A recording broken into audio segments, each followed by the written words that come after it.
इरादों के बारे में चौंकाने वाला सच। हमारा व्यक्तिपरक आंतरिक जीवन वास्तव में मनुष्य के रूप में हमारे लिए मायने रखता है। फिर भी हम जानते हैं और समझते हैं कि यह कैसे उत्पन्न होता है और यह कार्य करने की हमारी सचेत इच्छा में कैसे कार्य करता है। Benjamin Libet, mind time. डॉ हेव लेन के साथ उस पहले कॉल के बाद मैं उत्सुकता से अधिक जानना चाहता था। मैंने उनसे उस सेमिनार के बारे में पूछा जो वह कुछ हफ्तों बाद कर रहे थे। उसने मुझे बेचने की कोशिश नहीं की। उन्होंने कहा कि वह लगातार स्पष्ट थे, इसलिए केवल सही लोग ही इसके पास गए। वह भीड़ नहीं चाहता था, वह खुले दिल चाहता था। उन्होंने भरोसा किया कि देवत्व हम सभी की तुलना में बड़ी शक्ति के लिए उनका पसंदीदा शब्द फिर भी हम सभी सही लाएंगे। व्यवस्था। मैंने अपने दोस्त मार्क रयान से पूछा, जिस व्यक्ति ने मुझे पहली बार डॉ हेव लेन के बारे में बताया था, क्या वह भाग लेना चाहता है। मैंने इस चमत्कार और चमत्कार कार्यकर्ता के बारे में बताने के लिए उपहार के रूप में उसके तरीके का भुगतान करने की पेशकश की। मार्क सहमत थे, जाहिर है। यात्रा से पहले मैंने थोड़ा और शोध किया। मुझे आश्चर्य हुआ कि क्या इस चिकित्सक की विधि का होना से कोई लेना देना था, जो हवाई से एक लोकप्रिय उपचार विधि थी। जैसा कि मैंने पढ़ा, मुझे पता चला कि इसका इससे कोई लेना देना नहीं है। पुनः वह नाम है जो उद्यमी से लेखक बने मैक्स फ्रीडम लॉन्ग ने हवाई आध्यात्मिकता के अपने संस्करण को दिया था। उन्होंने हवाई में एक स्कूली शिक्षक के रूप में काम करते समय हवाई के दोस्तों से एक गुप्त परंपरा सीखने का दावा किया। उन्होंने 1945 में हुना फेलोशिप की स्थापना की और बाद में पुस्तकों की एक श्रृंखला प्रकाशित की, जिनमें से एक सबसे लोकप्रिय है the secret science behind miracles. आकर्षक होते हुए, लॉन के काम का उस चिकित्सक से कोई लेना देना नहीं था जिसकी मैं जांच कर रहा था। जैसा कि मैं सीखना शुरू कर रहा था, चिकित्सक कुछ ऐसा अभ्यास कर रहा था जिसके बारे में लॉन्ग ने कभी नहीं सुना था, कम से कम जिस तरह से डॉ हेव लेन ने इसका अभ्यास किया था। जैसे जैसे मैं पढ़ता और सीखता रहा, मेरी जिज्ञासा गहरी होती गई। मैं मुश्किल से उस दिन का इंतजार कर सकता था जब मैं बाहर निकलूंगा और खुद मरहम लगाने वाले से मिलूंगा। मैंने लॉस एंजल्स के लिए उड़ान भरी, मार्क से मुलाकात की और कैलाबासा, कैलिफोर्निया गया। मार्क ने ऐसा करने से पहले मुझे लॉस एंजल्स दिखाया और हमारे पास बहुत अच्छा समय था। लेकिन हम दोनों उस आदमी से मिलना चाहते थे जिसके बारे में हमने बहुत कुछ सुना था। जबकि मार्क और मैंने नाश्ते पर उत्तेजक और गहरी बातचीत की, हम दोनों जो चाहते थे वह संगोष्ठी थी।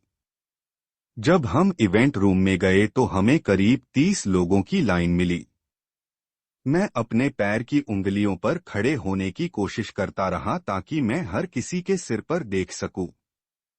मैं मरहम लगाने वाले को देखना चाहता था। मैं उस रहस्यमय आदमी को देखना चाहता था। मैं डॉ हेव लेन से मिलना चाहता था। जब मैं आखिरकार दरवाजे पर पहुंचा, तो डॉ हेव लेन ने मेरा अभिवादन किया। अलोहा, जोसेफ, उसने अपना हाथ बढ़ाते हुए कहा। वह मृदुभाषी होने के बावजूद करिश्मे और अधिकार के साथ थे। उन्होंने डॉकर, स्नीकर्स, एक खुली शर्ट और एक बिजनेस जैकेट पहनी थी। उन्होंने बेसबॉल टोपी भी पहनी थी, जिसे मैंने बाद में सीखा कि उनका ट्रेडमार्क है। अलोहा, मार्क, उसने मेरे दोस्त से कहा। जब उन्होंने हमारी उड़ान के बारे में पूछा, टेक्सास से लॉस एंजल्स तक पहुंचने में कितना समय लगा, तो छोटी सी बात हुई, और इसी तरह। मैंने इस आदमी को तुरंत प्यार किया। उनके शांत आत्मविश्वास और दादाजी शैली के बारे में कुछ ने मुझे उनके साथ प्रतिध्वनित किया। डॉ हेव लेन समय पर शुरू करना पसंद करते हैं। जैसे ही कार्यक्रम शुरू हुआ, उन्होंने मुझे बुलाया। जोसेफ, जब आप अपने कंप्यूटर से कुछ हटाते हैं तो यह कहाँ जाता है? मुझे नहीं पता, मैंने जवाब दिया। सब हंसने लगे। मुझे यकीन है कि उन्हें भी पता नहीं था। जब आप अपने कंप्यूटर से कुछ मिटाते हैं तो यह कहाँ जाता है? उन्होंने कमरे से पूछा। रिसाइकल बिन के लिए, किसी ने चिल्लाया। बिल्कुल, डॉ हेवलेन ने कहा। यह अभी भी आपके कंप्यूटर पर है, लेकिन यह दृष्टि से बाहर है। आपकी यादें ऐसी ही हैं। वे अभी भी आप में हैं, बस दृष्टि से बाहर हैं। आप जो करना चाहते हैं वह उन्हें पूरी तरह से और स्थायी रूप से मिटा देना है। मुझे यह आकर्षक लगा, लेकिन मुझे नहीं पता था कि इसका क्या मतलब था या यह कहाँ जा रहा था। मैं यादों को स्थायी रूप से क्यों हटाना चाहता हूँ? आपके पास अपना जीवन जीने के दो तरीके हैं, डॉ हेवलेन ने समझाया। स्मृति से या प्रेरणा से। यादें पुराने कार्यक्रम हैं जो फिर से चल रहे हैं।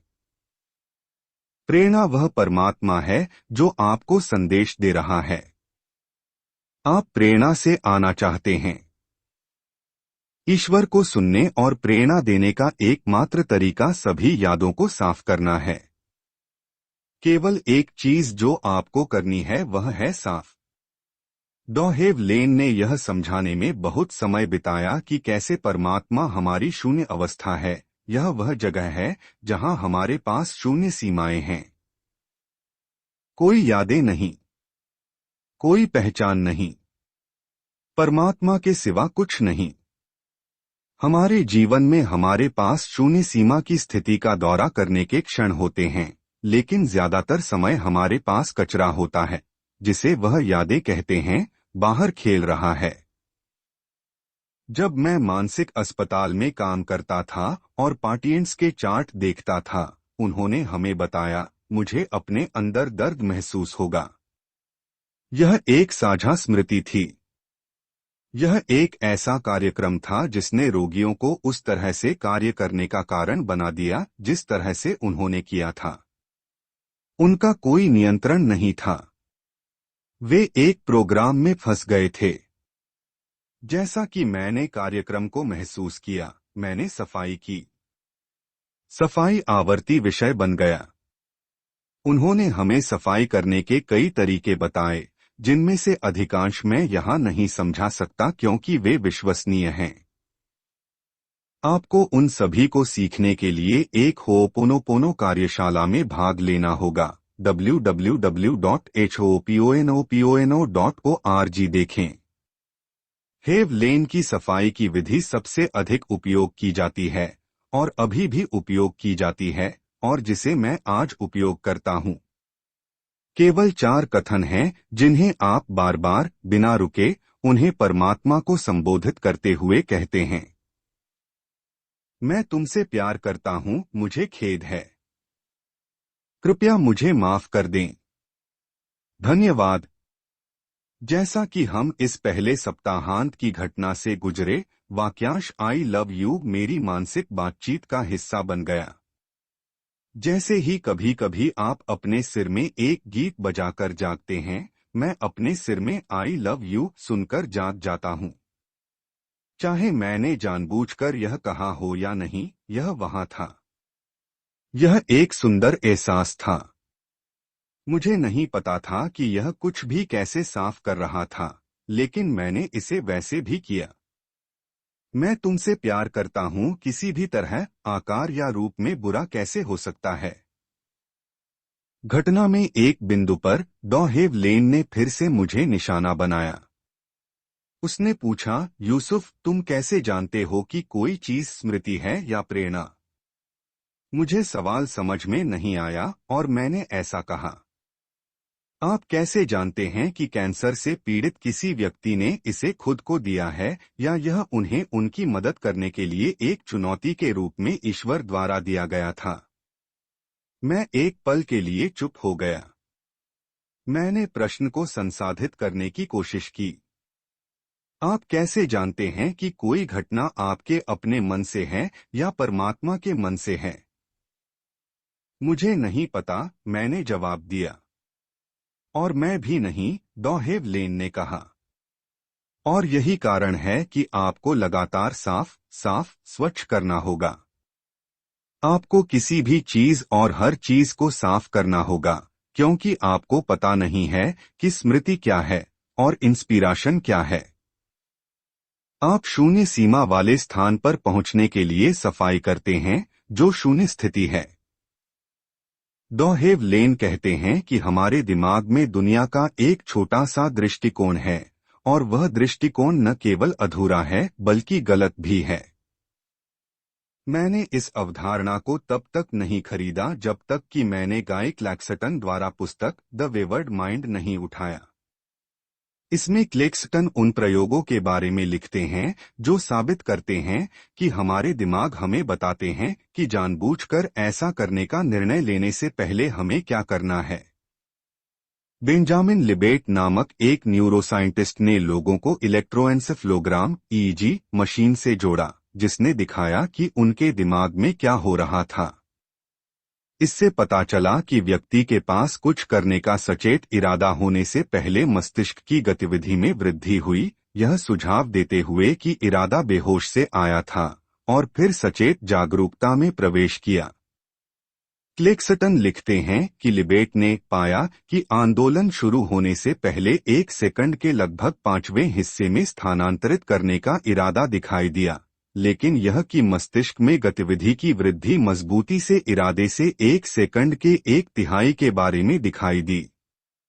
विलियम इरविन के अनुसार अपनी पुस्तक on desire why we want में इस तरह के प्रयोगों से पता चलता है कि हमारे विकल्प सचेत तर्कसंगत तरीके से नहीं बनते हैं।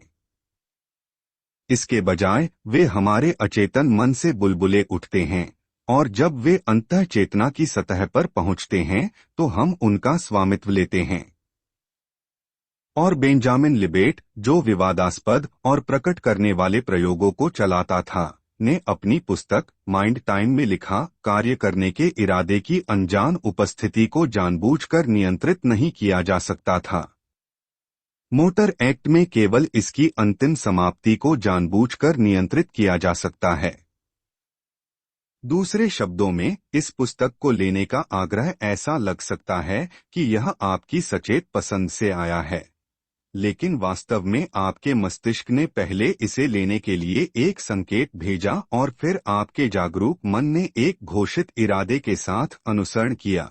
कुछ ऐसा, यह पुस्तक दिलचस्प लग रही है। मुझे लगता है कि मैं इसे उठा लूंगा। आप इस पुस्तक को नहीं उठाने का विकल्प चुन सकते थे, जिसे आपने किसी अन्य तरीके से तर्कसंगत बनाया होगा, लेकिन आप सिग्नल की उत्पत्ति को नियंत्रित नहीं कर सकते थे, जो आपको कार्रवाई करने के लिए प्रेरित कर रहा था। मुझे पता है कि इस पर विश्वास करना मुश्किल है। क्लैक्सटन के अनुसार चेतना में कभी भी कोई अंतर्ज्ञान नहीं होता है, वहां कभी कोई योजना नहीं बनाई गई। अंतर्ज्ञान पूर्वाभास हैं, आइकन जो चेतना के कोनों में चमकते हैं ताकि यह इंगित किया जा सके कि क्या होने वाला है। जाहिर है कि एक स्पष्ट इरादा एक स्पष्ट पूर्वधारणा से ज्यादा कुछ नहीं है। जो बात मुझे परेशान करती है वह यह है, यह विचार कहां से आया। यह मन को झकझोर देने वाला है। चूंकि मैंने अपनी पुस्तक द अट्रैक्टर फैक्टर में इरादे की शक्ति के बारे में लिखा था, और चूंकि मैंने फिल्म द सीक्रेट में इसके बारे में बात की थी, इसलिए यह महसूस करना कि इरादे मेरी पसंद नहीं हैं, एक झटका था। ऐसा प्रतीत होता है कि जब मैंने एक इंटेनेशन सेट किया तो मैंने जो सोचा था वह मेरे मस्तिष्क से पहले से ही गति में एक आवेग को मौखिक रूप से कर रहा था। सवाल तब बन जाता है, मेरे दिमाग ने क्या या किसने इरादा भेजा। वास्तव में मैंने बाद में डॉ हेवलेन से पूछा, प्रभारी कौन है? वह हंसे और कहा कि उन्हें यह सवाल पसंद है। खैर, जवाब क्या है? मैं स्वीकार करता हूं कि मैं अभी भी इरादों के बारे में उलझन में था। मैंने मानसिक रूप से कठिन होने और वजन कम करने के अपने इरादे पर जोर देकर 80 पाउंड खो दिए। तो क्या मैं एक इरादा घोषित कर रहा था या सिर्फ वजन कम करने के लिए अपने मस्तिष्क के संकेत का जवाब दे रहा था? क्या यह एक प्रेरणा या स्मृति थी? मैंने लिखा और डॉ हेव लेन से पूछा। उन्होंने जवाब दिया, कहा, शून्य एओ अकुआ में कुछ भी मौजूद नहीं है। इरादे की आवश्यकता सहित कोई समस्या नहीं है। वजन की चिंताएं केवल यादें हैं और ये यादें जीरो को विस्थापित करती हैं। शून्य पर लौटने के लिए आपको वजन की चिंताओं के पीछे यादों को मिटाने के लिए दिव्यता की आवश्यकता होती है। केवल दो नियम अनुभवों को निर्देशित करते हैं: अवचेतन मन में संग्रहित दिव्यता और स्मृति से प्रेरणा, पूर्व ब्रांड न्यू और बाद में पुराना। यीशु ने कहा था, पहले राज्य शून्य की खोज करो और बाकी सब कुछ जोड़ दिया जाएगा। शून्य आपका और देवत्व का निवास स्थान है। सभी आशीषें, धन, स्वास्थ्य और शांति कहाँ से और किससे बहती हैं? पीओआई डॉ हेव लेन। जो मैं देख सकता था। डॉ हेव लेन पिछले इरादों को देख रहा था और स्रोत पर जा रहा था, शून्य स्थिति जहां शून्य सीमाएं हैं। वहां से आप स्मृति या प्रेरणा का अनुभव करते हैं। वजन के बारे में चिंता एक स्मृति है। केवल एक चीज यह है कि इसे प्यार करें और इसे माफ करें और यहां तक कि इसके लिए धन्यवाद भी दें। इसे साफ करके आप यह सुनिश्चित करते हैं कि परमात्मा को एक प्रेरणा के साथ आने का मौका मिले। सच्चाई यह प्रतीत होती है कि अधिक खाने की मेरी इच्छा, जिसने मुझे अपने जीवन का अधिकांश मोटापे से ग्रस्त बना दिया, एक कार्यक्रम था। यह मेरे बेहोश से बुलबुले उठता है। जब तक मैं इसे साफ नहीं करता, यह वहीं रहेगा और बुदबुदाता रहेगा। जैसे जैसे यह सामने आता है, मुझे अपनी पसंद के बारे में जागरूक रहना पड़ता है, अधिक खाना या नहीं। यह एक आजीवन लड़ाई के रूप में समाप्त होता है। यह कोई मजा नहीं है। हाँ, आप इसे ना कहकर शामिल होने की प्रवृत्ति को बढ़ा सकते हैं, लेकिन जाहिर है, इसके लिए भारी ऊर्जा और परिश्रम की आवश्यकता होती है। समय के साथ शामिल होने के लिए ना कहना एक नई आदत बन सकती है, लेकिन वहां पहुंचने के लिए क्या नरक से गुजरना है? इसके बजाय स्मृति पर सफाई करके यह एक दिन गायब हो जाएगा। तब अधिक खाने की इच्छा अब सतह पर नहीं आएगी, केवल शांति बनी रहेगी। संक्षेप में, इरादा प्रेरणा की तुलना में एक लंगड़ा राग था। जब तक मैं कुछ करने का इरादा रखता रहा, मैं उससे लड़ता रहा। जैसे ही मैंने प्रेरणा दी, जीवन बदल गया। मुझे अभी भी यकीन नहीं था कि दुनिया वास्तव में कैसे काम करती थी, और मैं अभी भी इरादे की शक्ति के बारे में उलझन में था। इसलिए मैंने खोज जारी रखने का फैसला किया। मैंने हिट फिल्म द सीक्रेट के निर्माता और निर्माता रोंडा बायर्न के साथ डिनर किया। मैंने उससे कुछ पूछा जिसे जानने के लिए मैं तरस रहा था। मैंने पूछा, क्या आपने फिल्म के लिए विचार बनाया है या आपको यह विचार मिला है? मुझे पता था कि उसे अब प्रसिद्ध बनाने की प्रेरणा मिली थी। फिल्म का ट्रेलर जो एक वायरल मार्केटिंग महामारी का कारण बना। इसे www.thesecret.tv पर देखें। उसने एक बार मुझे बताया था कि फिल्म के टीजर का विचार उसे अचानक और कुछ सेकंड के भीतर आया। उसने 10 मिनट के भीतर वास्तविक पूर्वावलोकन किया। स्पष्ट रूप से उन्हें कुछ प्रकार की प्रेरणा मिली, जिसके कारण इतिहास में सबसे मजबूत फिल्म का टीजर बनाया गया। लेकिन मैं जानना चाहता था कि क्या अंतिम फीचर फिल्म का विचार प्रेरणा से आया था या क्या उसे लगा कि उसने कुछ अन्य कारणों से ऐसा किया है। यह इरादों के बारे में मेरी चिंता का सार था। क्या हम ऐसे इरादे बता रहे थे जिनसे फर्क पड़ा या उन विचारों को प्राप्त किया गया जिन्हें हमने बाद में इरादे कहा? जब हम रात के खाने पर एक साथ बैठे थे तो मैंने उससे यही पूछा। रोंडा काफी देर तक शांत रहा। उसने मेरे प्रश्न पर विचार करते हुए, उत्तर की खोज करते हुए अपने भीतर देखा। अंत में वह बोली, मुझे यकीन नहीं है, उसने कहा। यह विचार मेरे पास आया, निश्चित रूप से। लेकिन मैंने काम किया। मैंने इसे बनाया है।